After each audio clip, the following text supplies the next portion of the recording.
আপনারা জানেন যে আমাদের বাংলাদেশের একটা অত্যন্ত চাঞ্চল্যকর একটা হত্যাকাণ্ড, সেটা 2019 সালের এপ্রিল মাসে সংগঠিত হয়। সেটা হচ্ছে ফেনী জেলার সোনাগাজী পৌরসভার চরগণেশ গ্রামের সোনাগাজী ইসলামিয়া ফাজিল মাদ্রাসা সাইক্লোন সেন্টারের 3য় তলায় তৎকালীন সময়ে আলিম পরীক্ষার্থী, যিনি ইতিপূর্বে 2টি পরীক্ষা দিয়েছিলেন, ঘটনার দিন তার আরবি প্রথম পত্রের পরীক্ষা ছিল। এই হতভাগ্য ছাত্রীর নাম হচ্ছে নুসরাত জাহান রাফি, যারা আপনারা সবাই নুসরাত বলে জানে এবং বাংলাদেশের মানুষের কাছে নুসরাত হত্যাকাণ্ড বলে পরিচিত। সেই মামলায় আপনারা জানেন নিম্ন আদালত 16 জন আসামিকে মৃত্যুদণ্ডের রায় দিয়েছিল।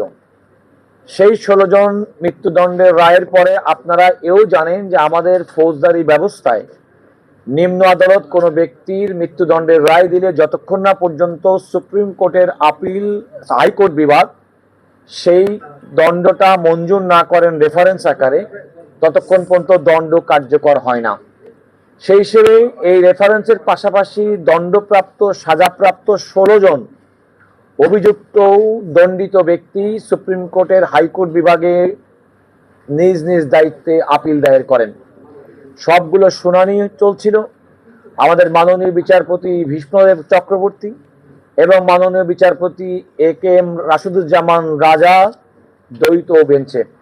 আপনারা জানেন অতি সম্প্রতি রামিসা হত্যাকাণ্ডের পরে বাংলাদেশের মাননীয় প্রধান বিচারপতি নারী এবং শিশু নির্যাতন আইনের অধীনে মৃত্যুদণ্ডপ্রাপ্ত মামলার ক্ষেত্রে রেফারেন্স এবং আপিল শুনানির জন্য বিশেষ বেঞ্চ গঠন করেছেন। এটি হচ্ছে সেই বিশেষ বেঞ্চ। বিশেষ বেঞ্চ গঠনের পরে রাষ্ট্রের পক্ষ থেকে, অ্যাটর্নি জেনারেল অফিসের পক্ষ থেকে আমি বলেছিলাম যে প্রত্যেকটি মামলার জন্য আমাদের সুনির্দিষ্ট প্রসিকিউশন টিম থাকবে, যারা এই মামলার শুনানি করবে। গুরুত্ব বিবেচনায় এই সমস্ত কোনো মামলার ক্ষেত্রেই আমাদের পক্ষ থেকে মুলতবি চাওয়া হবে না এবং ইতিমধ্যেই সেই কোর্টে প্রায় 20টির মতো মামলা নিষ্পন্ন হয়েছে। আজকে অতীব আলোচিত মামলা নুসরাত হত্যা মামলার আপিল রেফারেন্স নিষ্পত্তি হলো। আমাদের পূর্ব এই মামলার শুনানির ক্ষেত্রে deputy attorney general barrister Syed Ejaz Kabir আমার ডান পাশে আছেন, ডেপুটি অ্যাটর্নি জেনারেল ব্যারিস্টার ইমাম হোসেন তারেক আমার পাশে আছেন, আমাদের সহকারী অ্যাটর্নি জেনারেল আখি, সহকারী অ্যাটর্নি জেনারেল আশরাফ, সহকারী অ্যাটর্নি জেনারেল মুতালেব সহ যারা দায়িত্ব পালন করেছেন, দীর্ঘদিন পর্যন্ত এই মামলার বিচার এবং আপিল নিষ্পত্তির ক্ষেত্রে রাষ্ট্রের পক্ষ থেকে বক্তব্য দিয়েছেন। আমি নিজেও রাষ্ট্রের পক্ষ থেকে এই মামলার রায়ের বিষয়ে রাষ্ট্রের পক্ষ থেকে বক্তব্য দিয়েছি, আদালতে যুক্তিতর্ক উপস্থাপন করেছি। আদালত যুক্তিতর্ক উপস্থাপন শেষে আজকে রায়ের জন্য নির্ধারণ করেছিলেন। আজকে আপনারা সবাই উপস্থিত ছিলেন। সুদীর্ঘ সময় দিয়ে আদালত তার পর্যবেক্ষণে প্রত্যেকটি বিষয় এখানে উল্লেখ করেছেন এবং সবশেষ আদালতের মূল যে রায় সেটি আমি আপনাদেরকে বলছি। আদালত এই মামলায় 16 জন নিম্ন আদালত কর্তৃক মৃত্যুদণ্ডপ্রাপ্ত আসামির মধ্যে 2 জনের মৃত্যুদণ্ড বহাল রেখেছেন। তারা হলেন তৎকালীন মাদ্রাসার সুপার অধ্যক্ষ SM সিরাজউদ্দৌলা এবং সাদাত হোসেন শামীম, যার নুসরাতের পরে রাগ ছিল কারণ সে প্রেম নিবেদন করেছিল এবং নুসরাত সেটা রিফিউজ করেছিল। এই 2 জনের মৃত্যুদণ্ড বহাল রেখেছেন। আর বাকি মৃত্যুদণ্ডপ্রাপ্ত 4 জনকে মৃত্যুদণ্ড থেকে কমিয়ে তাদের সাজা যাবজ্জীবন করা হয়েছেন। তারা হলো জনাব নুরুদ্দিন, জনাব শাখাওয়াত হোসেন জাভেদ, জনাব সাইফুর রহমান মোহাম্মদ জুবায়ের এবং মিস উম্মে সুলতানা পপি। আদালত বলেছেন যেহেতু তারা এতদিন পর্যন্ত নির্জন কারাবাসে ছিলেন, কন্ডেম সেলে, সুতরাং এই 4 জনকে অবিলম্বে যেন নিয়মিত কারাগারে স্থানান্তর করা হয়। মৃত্যুদণ্ডপ্রাপ্ত 16 জনের মধ্যে 10 জনকে আদালত বেকসুর খালায় দিয়েছেন, যাদের বিরুদ্ধে কোনো সাক্ষ্য প্রমাণ আপিল হাইকোর্টের দৃষ্টিতে পাওয়া যায়নি।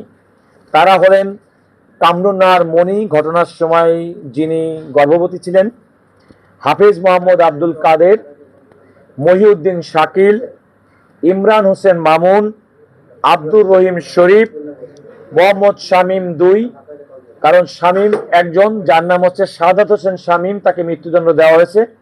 এ হচ্ছে শামীম 2, তার নাম হচ্ছে মোহাম্মদ শামীম, আপনারা আবার কনফিউজ করে ফেলেন না। ইফতেখার উদ্দিন রানা, রুহুল আমিন, আফসার উদ্দিন এবং মাকসুদ কাউন্সিলর, এই 10 জনকে বেকসুর খালাস দেওয়া হয়েছে। আপনারা লক্ষ্য করেছেন রায়ের শেষাংশে আদালত এই মামলার যে রায় দিয়েছে নিম্ন আদালতের বিচারক মামুনুর রশিদ সম্পর্কে একটা পর্যবেক্ষণ দিয়েছেন এবং মামুনুর রশিদ সম্পর্কে আদালত তার পর্যবেক্ষণে বলেছেন এই ধরনের সেন্টেন্সটাকে বলেছেন মাইন্ডলেস অর্থাৎ আদালত যিনি বিচার করবেন তিনি যে ধরনের বিচারিক মন অ্যাপ্লাই করতে হয় এই মামলার দণ্ড দেওয়ার ক্ষেত্রে সেক্ষেত্রে তিনি সেটি করতে ব্যর্থ হয়েছেন বলে আদালত পর্যবেক্ষণে বলেছেন এবং আদালত এও বলেছেন যে তাকে এই ধরনের দায়রা অর্থাৎ ফৌজদারি মামলার বিচার এবং সেন্টেন্সিং থেকে বিরত রাখার জন্য আইন বিচার এবং সংসদীয় বিষয়ক মন্ত্রণালয়কে নির্দেশনা পর্যন্ত প্রদান করেছেন।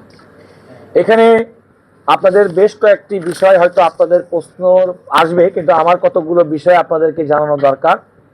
সেগুলো আমার মনে হয় যে আদালত সম্পর্কিত রিপোর্টিং এর ক্ষেত্রে আপনাদের সতর্কতার জন্য প্রয়োজন হতে পারে।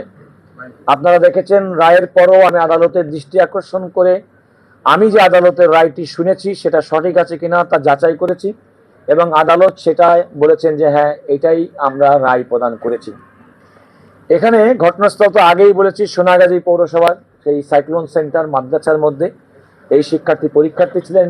এই দিন তার দুটি পরীক্ষায় তিনি ইতিমধ্যেই অংশগ্রহণ করেছিলেন। এই দিন ছিল তৃতীয় পরীক্ষার দিন, আরবি প্রথম পত্রের পরীক্ষা।